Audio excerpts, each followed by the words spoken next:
by for Wyoming Hookin Huntin Outdoors with your host, Drew Kirby. Hey, this is Luke Holmes. I am Morgan Wallen. I'm Riley Green. I'm Travis Denning. Hey, I'm Aaron Lewis. Hey, it's Luke Bryan. I'm Tim McGraw. What's up? This is Ian Munsick. Wyoming Hookin Huntin Outdoors. It is Wyoming Hookin Huntin Outdoors. It's Drew along with Janet and Brian Olson from Wyoming Game and Fish Department. And last week we talked how big of a time it is because the license draws have happened and we were waiting for the leftover draws to happen. And now we're to the point where we're just waiting for the over-the-counters to be available, and that'll happen soon. It will, and it is so crazy, Drew, because I know we've talked about this a lot, but, it's fishing season. Why are we getting all these applications in? Why are we talking about hunting licenses? It still seems like it's months away, but hopefully you have been listening and you have gotten your applications in so that you can get out and enjoy a fall season of hunting. Now, Brian, the rumor came up that we missed your birthday.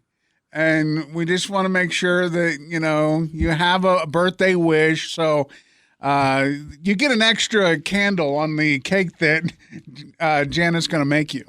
That's right. It's pie. Anybody who wants to possibly draw a tag can certainly bring Brian Olson a pie into the office. I guarantee you it will not help at all. I have tried for years. But anyway, happy birthday, Brian. Our apologies for missing that fantastic day. I was going to say happy that you remembered. Bribery doesn't get you very far when it comes to trying to get a license here. And we know that if you put in for a license in some areas, it's probably a good chance that you'll get it. But then, Brian, there's always the leftover pile. And on these leftover draws, you maybe not get the areas that you may want, and there's a reason that they're left over. Yeah, like most of those areas that are left over, a lot of them, not most of them, but a lot of them are left over because they're limited access. It's mostly private land in places in the state where there's not a lot of public land, and then what public land is available is really overcrowded. So some folks may be disappointed on what they're getting into. So it's a good thing to probably, make sure you have access on private land. Make sure you check our website to see if there's any walk-in areas or hunter management areas available, or call the local game and fish office. And if you don't know, where those licenses available, what office they kind of relate to, just call your closest one and they can help you get situated and get you to the right phone number so you can talk to those people that are in the area and give you a better idea of why those licenses are left over. When you talk about, access areas and things like that, we've talked a lot over the last couple of years about access and how important it is to make sure that you know where you're at and you know where you're going and you have permission. And we have the date coming up. Is it on the 13th, I believe, when you can start putting in the applications for those areas too? Yeah, so hunter management areas across the state, we have a lot. We have millions of acres of property available for hunter management areas, which means hunter management areas, you have to have a permission slip to actually hunt on those. There's a lot of them that are unlimited, where they give out as many as, that people want to apply for. But a lot of them also are limited, as in a drawing for them. So that's really important. If you want to get into a drawing for some of these elite hunter management areas, which is limited on the number of licenses that they give out, July 13th is the date that you can apply for. Now, some of these drawings might not be until August, but at least getting that information in, and it's really, really easy. It's really based on what you have in your hands, as in what licenses you have are the only way that you can apply for these. And it's all in the system. So if you go to our access page and go to public access and go to hunter management areas and then pick out the one that you're going to apply for, it just says apply for hunter management areas, and then it'll ask for your information, like you would be applying for a license, and it'd link your personal profile in with that hunter management area, and it'll only show the ones that are available that you can actually apply for. So it makes it really simple for those folks that are on there. And you know what? We have a lot of those phone calls that come into our office about people asking about applying for a hunter management area. And we help out folks on a daily basis. It gets pretty busy here in the next couple months for that, because some folks are new to the system or just can't remember, how that all works. So if you get a license for, let's say, Area 19, and you don't have access to some of the areas, I mean, did you kind of shoot yourself in the foot, or are there just open public lands that you can go and hunt onto? Well, Area 19 is a good example. There is a lot of public land in Area 19 to hunt, but basically the best hunting is on the Muddy Mountain Hunter Management Area, where a whole bunch of landowners have actually are involved in the program, where they allow the game and fish to offer permission slips to those people that draw those licenses. And it allows you to access a lot of that public land a lot easier, and also by vehicles. So it actually is one of those areas where, it actually is good to know that hunter management area is actually the primo spot to go hunting in Area 19 for elk. And, Drew, it kind of gets confusing at this point. I know we've talked a lot in the past about the difference between like a public access area. You keep hearing Brian talk about what we call an HMA. And so you'll see that abbreviation a lot on the website, Hunter Management Area. But we also manage WHMAs, which are Wildlife Habitat Management Areas. They're not the same program. And so make sure as you're going to access that you're looking up the right information and you're in the right spot, because, we make the joke, one is brown signs with white letters and the other is white signs with brown letters, which is actually true, but they are very different programs, different access for hunting. And we don't want you to get lost in the mix and think that you've done something that, applied for something that maybe you haven't, or if you can't find the right name, if you know about the Muddy Mountain Habitat or the Muddy Mountain Hunter Management Area and you can't find it under the WHMAs, that might be why. And don't forget, even more confusing is walking areas. So all the hundreds and hundreds of walking areas that we have across the state, those are access areas that we also worked with landowners to allow access on for the public to hunt on their property. And those you don't need permission for. So those are unlimited. If there's a walking area available, you just have to make sure what species they're open for. And that information is available online or on your Onyx, on your phone. All that information's on there, and the boundaries are on your Onyx, which makes it really simple. So if this is new to you, it's really good idea to give a call, because boy, it makes your hunting a lot better if you understand those two programs besides all the game and fish, WHMAs and other access areas that we have for hunting. So those new people for the state of Wyoming or non-residents that are familiar with it, man, just give us a call. We'd be glad to help you out. One other thing to remind folks is he just said a key word there, residents and non-residents. In recent discussion with folks, that is a very, very confusing issue. And I know that it doesn't matter at this point if you've applied for a license, you've applied as a resident or non-resident. But if you're confused about where you fall in that realm of been here a year, haven't been here a year, what do I apply for? We also on our website have a location that gives you that information, but it can be confusing. So don't hesitate to holler on that one as well to make sure that you are purchasing the correct license, because just because you live here doesn't necessarily mean that you're a resident. Well, it's a good transition here, because we were talking about the leftover draw, which just happened, and you have the results by this point and what's left over.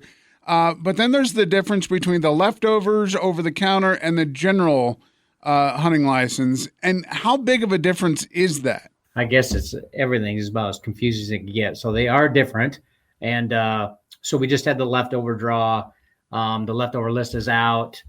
You can start applying for those, and they call that first come, first serve. So on the 12th of July, you can go online, go to your licensed selling agent, game and fish office, and buy those licenses over the counter. And like I say, if you do it online, of course, we'll mail it to you. If you do it at your local licensed selling agent, they'll print it out for you right there. So that's the new thing right there. And then also, that's the same time that you can, as a resident, you can actually purchase your general deer and your general elk license as a resident. Non-residents cannot do that, but residents can.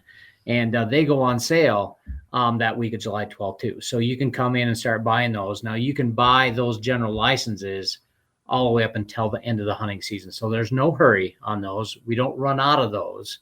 And you can purchase those all the way up till the end of the hunting season this year. And the general are just for residents, and the leftover is non-resident and resident. And Correct. there are no general tags for antelope. So keep that in mind as well. Limited quota drawing only. But there are often leftover antelope tags because a lot of the antelope licenses are in private land on the eastern part of the state. So keeping that in mind, it may look like there are some opportunities, but just make sure you have secured access before you snatch some of those up. You know, it's kind of like going to a fast food restaurant and you have the choice of curly fries and regular fries. And if you choose the curly fries, you can only get the curly fries. But if you choose the regular fries, you only get the regular fries. But then you could get onion rings and really throw it all crazy. Potato fries. Don't forget the sweet potato fries. We got to throw those in there. Coated, not coated, pepper, sugar, cinnamon, right? All the options. It can be very, very confusing and very difficult. And that's one of the reasons why we just want to remind folks that we're always here to answer questions. And it is unreal to kind of walk through the offices this time of year because, you know, everybody is on the phone pretty much 6, 7, 8 hours a day talking to folks. And so it can be very interesting to try and catch anybody because they are busy folks right now. But that doesn't mean, you know, that we can't make time. So please get in the queue and leave a message and everybody will get you a call back. You know, Brian, we were chatting a little bit before we went on about the ability to transfer your license to someone else. And that's a little confusing as well. But I know that there are a lot of organizations that are veteran-based hunting organizations that people can donate their tags or license to those type of things like Hunting with Heroes or HD Outdoors or anything like that. Yeah, so there's a program or regulation that allows folks to donate license to disabled veterans.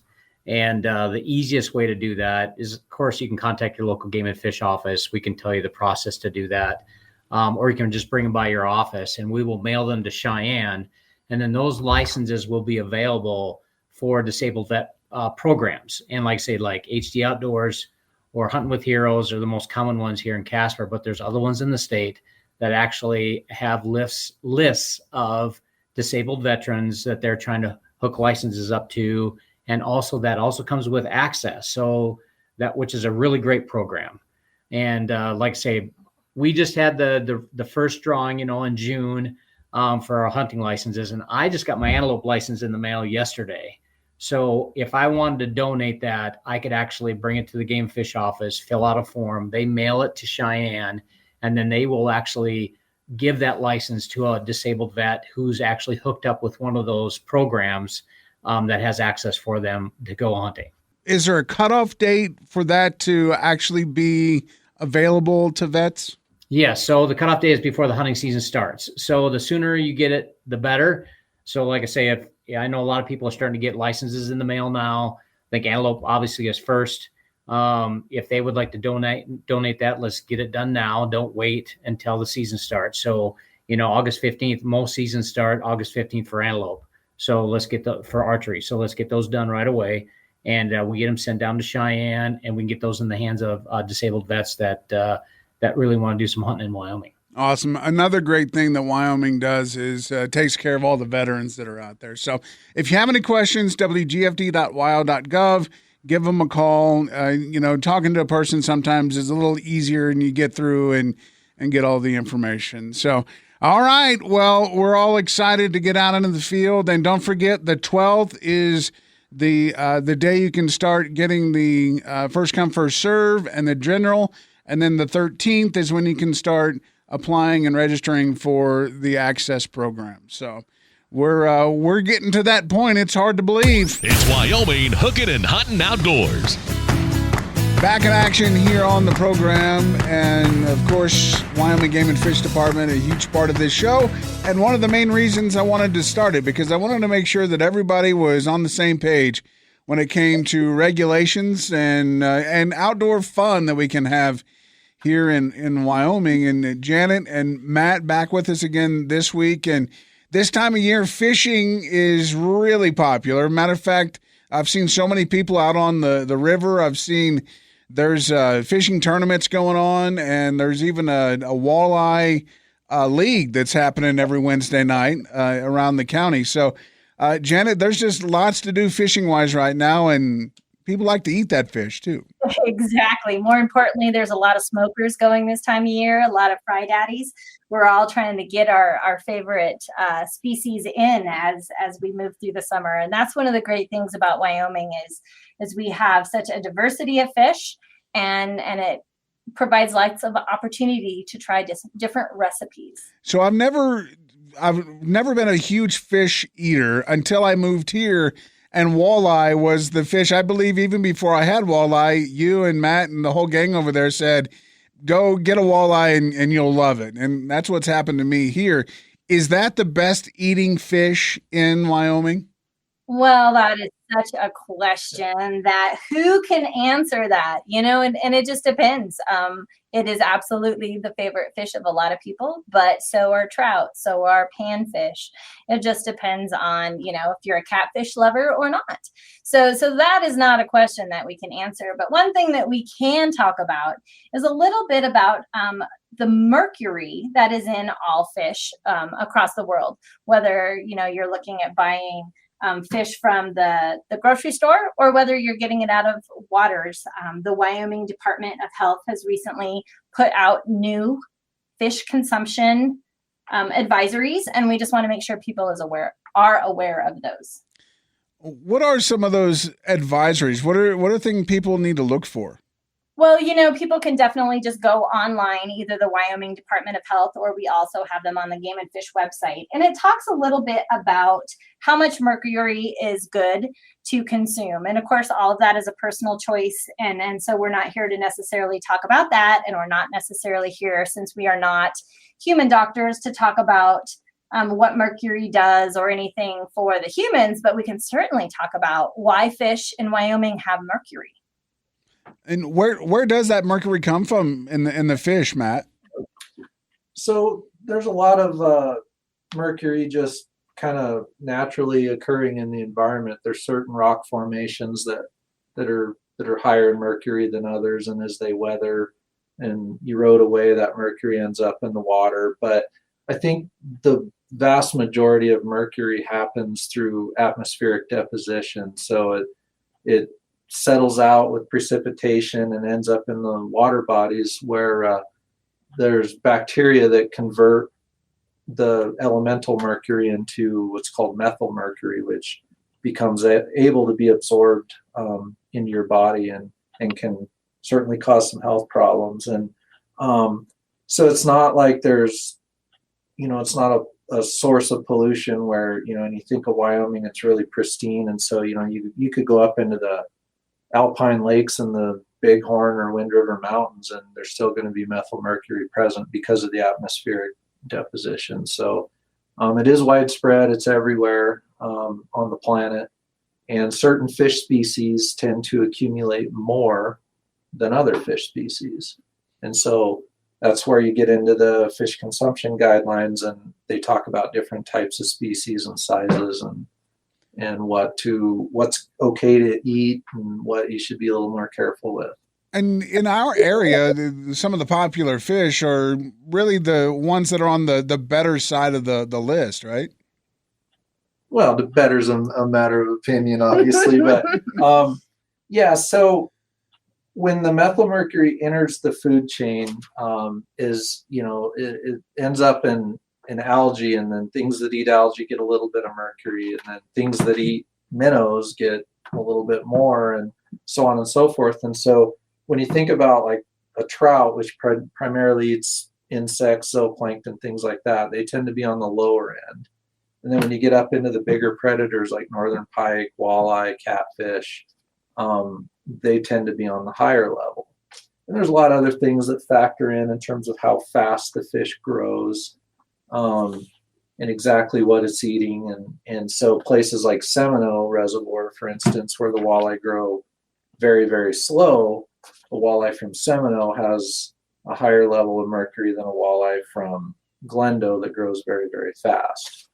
So the faster the fish grows, the less mercury it has. Yes. Weird how science works.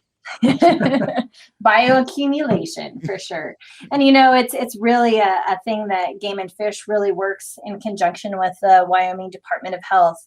As we are doing a lot of our sampling across the state, we do collect fish for them to monitor for the mercury. So we have just released the most up-to-date information that we have, and we do this quite often. And so this isn't a big alarm that we're putting out. This isn't something that is people need to panic about. We just want people to know that it's out there, and we're super excited that the last round of science has just come out, and we want people to know that it's out there. Of course, you can go wgft.wyo.gov to find out exactly all the information. And when this report comes out, does it basically just tell people, okay, here's the fish and here's the levels that more than likely you're going to get? Yes, it is exactly what it tells you. And you can also find this information in our fishing regulations. It's been in our fishing regulations yearly for many years now. So, folks are probably aware of it, and they probably review it and can make their choices themselves, but it's out there and we want people to read it. Again, no fear, because this is not a new discovery. It's always been here. It's just an updated list. Exactly. Awesome. Janet, Matt, thank you guys. Thanks, Drew, and enjoy your fish fry. It's Wyoming Hookin and Huntin Outdoors.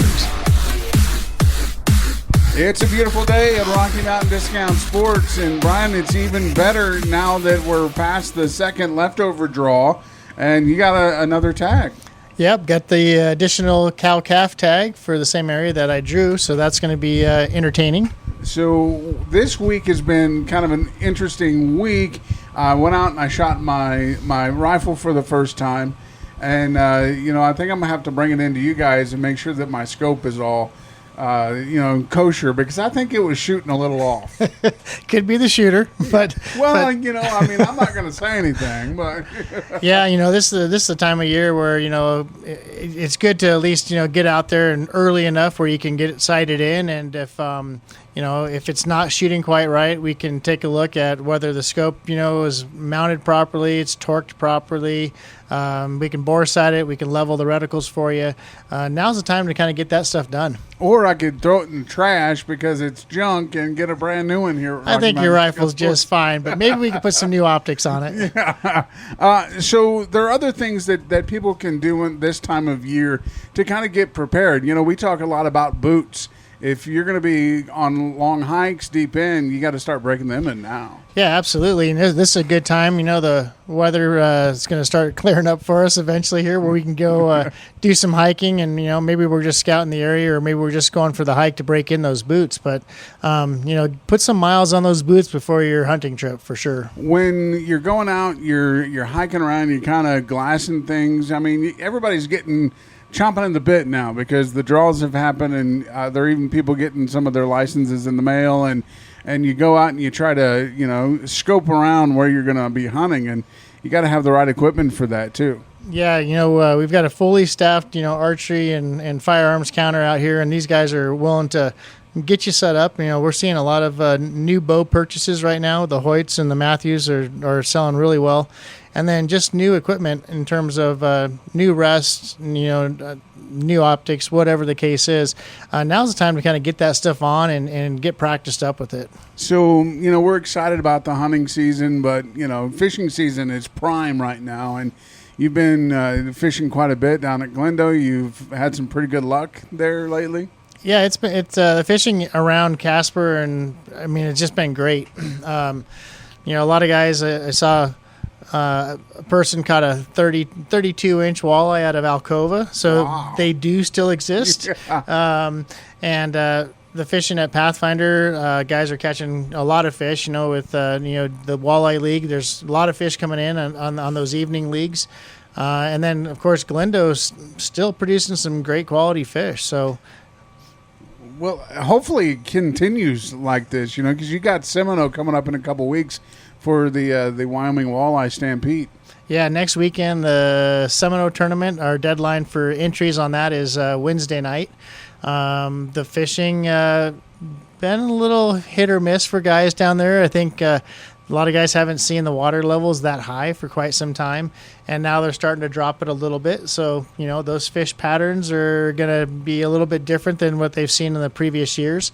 But we know there's plenty of fish in there. That's a big reservoir. It's got lots of water and lots of fish. So it's going to be interesting to see who figures it out and puts the pattern together for those big fish. But it's we're just really kind of the middle of the fishing season.